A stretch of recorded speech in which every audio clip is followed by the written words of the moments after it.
Right, so this evening I'm just going to make a quick video about series and parallel circuits. So I'm going to be looking at these three circuits that I've set up. I'm using fixed resistors to do my analysis. I'll show you it with filament bulbs, which is probably what you're more used to seeing.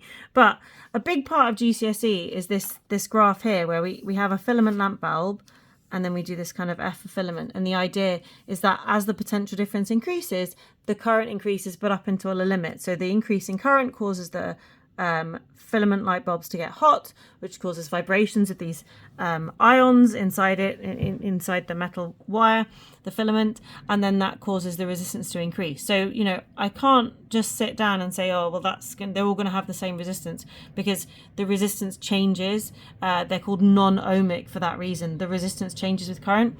Whereas I can do this with all the trusty resistors.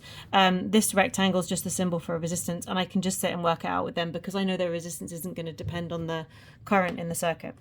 So the big equation for this is V is IR, right? This is your favorite equation for calculating what the current is. And more specifically, the current is the ratio of the potential difference across a component divided by the resistance within it. That's how we calculate the current. And we can do that either for the circuit as a whole, taking into account the battery, or we can do it for individual components, taking into account the PD across the component, the potential difference across the component. This one's really easy because there's just 3 volts just across this resistor here. And so we just say the current is going to be the potential difference, which is 3, divided by the resistance, which is 6. And so the current of this resistance is going to be 0.5 amps. Current flows this way through the circuit, and so the current in this circuit is 0.5 amps. It's a series circuit, so it's the same in one loop.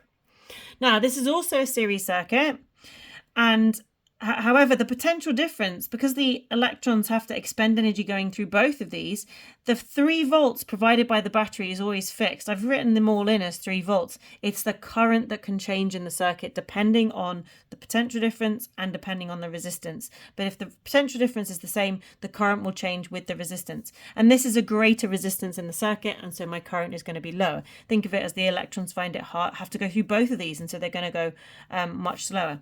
Now, because they have to go through both as they travel around the circuit, I know the potential difference is shared, so it's going to be 1.5 volts there and 1.5 volts there. So I can look at an individual component and I can say, okay, well, I'm going to apply the current is V over R, or V is IR. I'm going to say the current through this component is going to be 1.5 divided by 6, which is 0.25.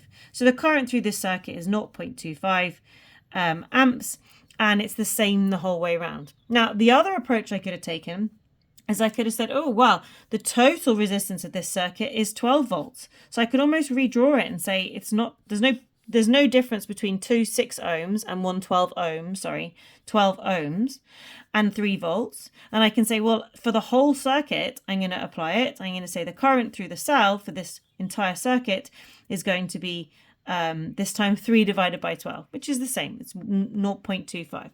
So as we've increased added the resistance in the circuit, we've reduced the current drawn by the cell, right? And so that also means these bulbs are going to be dimmer because there's a lower current flowing through them, and they're not getting as bright. And the equation that we use to determine the brightness is the power, right? So P is IV.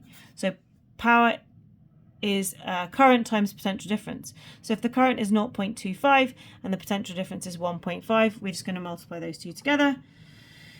0.25 times 1.5, and we get the power to be 0.375 watts through each of these cells, right? Now the power drawn by the battery is double that because the battery has double the potential difference. For this one, so this was 0.375 watts for those bulbs. For this one, P is IV. We're just going to do 0.5 times 3, and then we're going to have 1.5 watts, right? So these bulbs are going to be a lot dimmer than that one. Now, when we put them in parallel, however, what happens is this time the potential difference across both of them, so this is this is going to be 3 volts still, and this is going to be 3 volts still. And so the potential difference across we can look at these ones individually to calculate the current. Now, I'm not going to do it again because it's going to be the same here. We've got current is 3 divided by 6. I did do it again. And so I know that through each of these, it's going to be 0.5 amps going through each of these components. Now, actually, these currents through each component are going to add here, and it's going to be 1 amp passing through here. Now that actually does enable me to work out what the total resistance of the circuit is, because if I know the total current here is 1 amp and the total potential difference is 3 volts, I can use V as IR to calculate the resistance. I say the resistance is the potential difference divided by the current, which is going to be 3 divided by 1, which is 3 ohms. So even though all I know from GCSE is that it's going to be lower than the smallest one, so lower than 6, actually I can use the current and the potential difference by doing them together separately and then adding the currents together to say that actually it's going to be that's equivalent to a 3 ohm circuit. So we get a much greater current through here. And so these bulbs are still not going to be just as powerful as this original one, because our P is IV, our PIV is going to be 3 volts multiplied by 0.1 amps. The only difference for this one is the power drawn by the cell here is going to be bigger, because it's going to be 3 times 1 instead of 3 times 0.5. So this cell will run out quicker than this one. Now this one is slightly more complicated. How are we going to figure out this? Now, again, we're not going to, we're going to tackle them as individual resistors, right? So this is going to be 3 volts across this. Now, there's 3 volts across this branch, but then these two are in series. So it then becomes like this problem here, and they're split here. So in parallel circuits, there's 3 volts across each branch, and then when they're connected in series, they share what they're available in the branch. Like, I think this is tricky, so don't worry too much about this. It's getting quite complicated now. So I can work out for the individual ones again. So I can work out that the current through this branch is going to be I is V over R. Well, this is the same that I've done before. It's 3 over 2. So this is going to be 0.5 amps through this branch. To work out the current through this branch, I'm going to look at just one of these. Because they're in series, it's going to be the same. So I'm going to look at one of these. I'm going to say the current is going to be V over R, which is 1.5 divided by 6, which was 0.25. And then you can see that if there's 0.25 amps through that branch, 0.5 amps this branch, where they join back to the cell, we're going to get a new current now, which is going to be those two added together, which is 0.75 amps. So if I look at it, 1 amp there and then 0.75 amps there, I can actually tell that this one has a bigger resistance than this one. And I can work out what that is, because I can go back to the basics of it and I can say, well, the resistance of this circuit in total is going to be the potential difference divided by the current. The potential difference is 3 divided by 0.75.